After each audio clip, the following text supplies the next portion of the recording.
Hi, it's time for another verb of the day. Today's verb is prevent. Let's take a moment to look at some of the definitions or the ways that we use this verb. The first way you might hear prevent used is to mean to keep something from happening. So many times as we use this particular verb, we're thinking about something bad, something negative, and trying to stop it before it happens. A second way you'll hear prevent use is to mean to make someone or something unable to do something. We're going to look at some more examples of this a little later in the video. But for now, I want you to know that prevent is a regular verb. To make the progressive form of this verb, all I need to do is add ing to make preventing.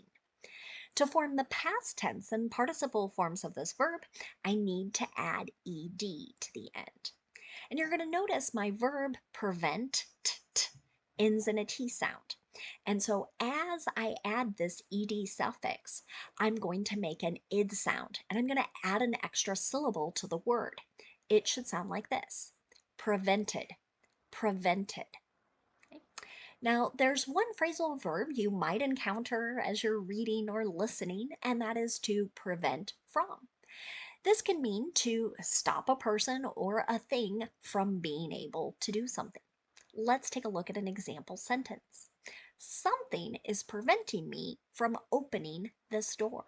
Right? So if you can imagine with me for a moment, right? I'm using my force to try and open the door, but I just can't do it. Maybe there's something blocking, something that doesn't allow it to move. Okay.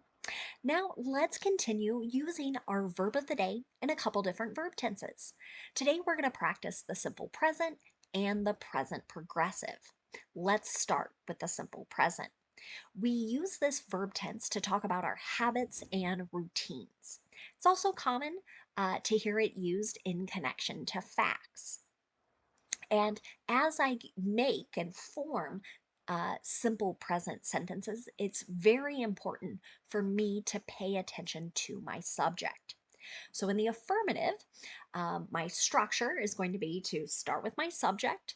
And if my subject is I, you, we, or they, I can just use the base verb exactly as it is written and then kind of continue on with my thoughts. But if my subject is he, she, or it, then I need to make sure I add an S to the end of my verb. And you can see that in my example sentence. Brushing your teeth regularly prevents cavities. Okay, so here, brushing your teeth, brushing is a gerund, or gerund is a subject. It's describing an activity, so it's like saying it. So this action prevents cavities. Cavities are like little holes that form in your teeth. And we can stop those holes from forming by regularly brushing our teeth.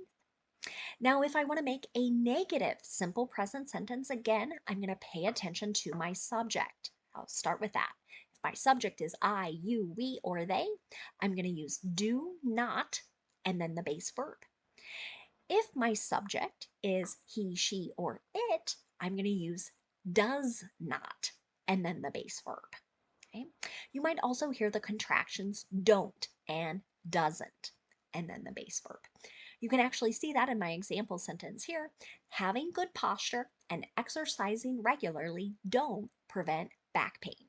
Okay? So here I've got two gerunds. We're saying kind of doing these two things together can might not, may not stop us from experiencing some pain in our backs. Finally, let's look at making a yes or no question in the simple present. To do this, I start with do or does, then I'm going to have my subject, and then the base verb. So I want you to notice the only time I'm adding an S to the end of the verb is in the affirmative when my subjects are he, she, or it. I do not add an S in the negative or in my yes or no questions. So let's take a look at that example yes or no question. Does the new RSV vaccine prevent severe illnesses in infants? And this is many times the whole point of a vaccine, right? To stop a particular illness from passing person to person or from becoming very severe in an individual. Now, let's talk about the present progressive. Some teachers and some books will refer to this as the present continuous, and that's fine. These two things mean exactly the same thing. I like saying present progressive because I have a little trick to helping my students remember how to form these sentences. But first, let me just mention we're using the present progressive many times to talk about something that is happening right now. We might also use it to describe an action that is in progress during a time period that has not been completed yet. So my little trick to remembering present progressive is that you see two P's in the name of this verb tense, and you're going to need two parts to make this verb tense. The first part is a present form of be. So again, I've got to pay attention to my subject. My subject is I'll use am. If my subject is you, we, or they, I'll use are. And if my subject is he, she, or it, I'll use is. Okay, so I'm picking one of those. That's my first part. And my second part of the verb is going to be the action word with ing as a suffix. Let's take a look at my affirmative example. This zoning regulation is preventing expansion and revitalization of this area. So this sentence, right, might be describing a present condition, right? Some regulation. Might think of kind of like a something a bit similar to a law that maybe doesn't allow certain commercial businesses to be located in a particular area, right? And they're saying, oh, this is stopping us from being able to kind of have a revitalized or improved area. Now, if I want to make a negative present progressive sentence, I start with my subject and then I pick the form of be that matches, right? So am, is, or are. Then I insert not before that ing form of the verb. Now, here you might have the contractions isn't or aren't before that ing form of the verb. Let's take a look at an example sentence. Current laws aren't preventing gun violence in the United States. Okay? So, our current system here does nothing to stop this bad thing from happening again and again and again. Okay? Finally, let's look at making a yes or no question in the present progressive. To do this, I start with a form of be, whichever form matches our subject, and that subject comes next. Then we're going to use the ing form of the verb. Here's another example.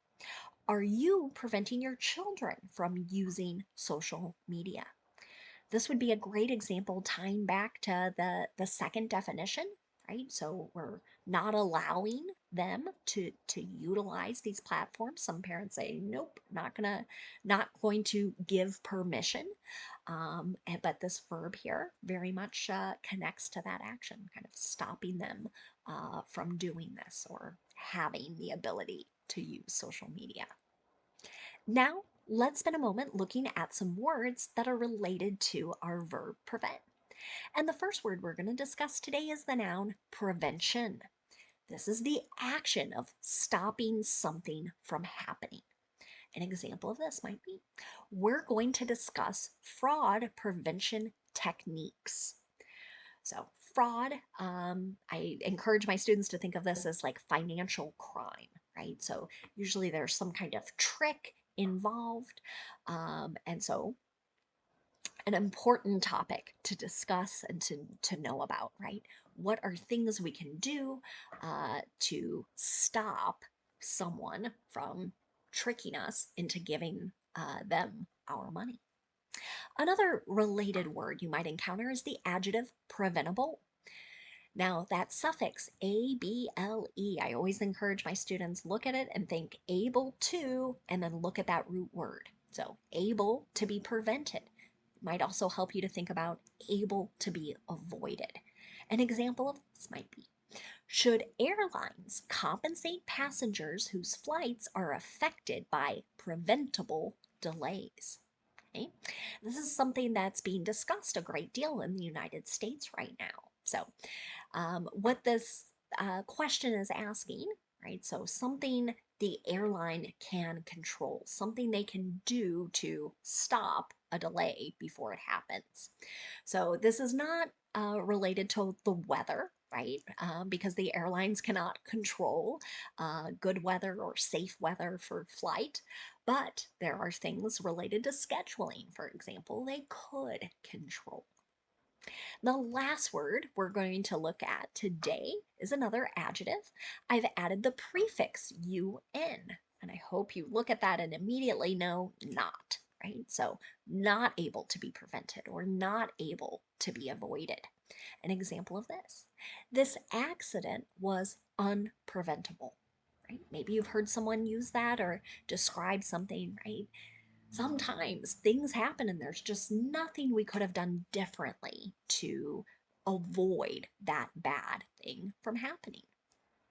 Thank you so much for watching today's video. I hope you have a great day.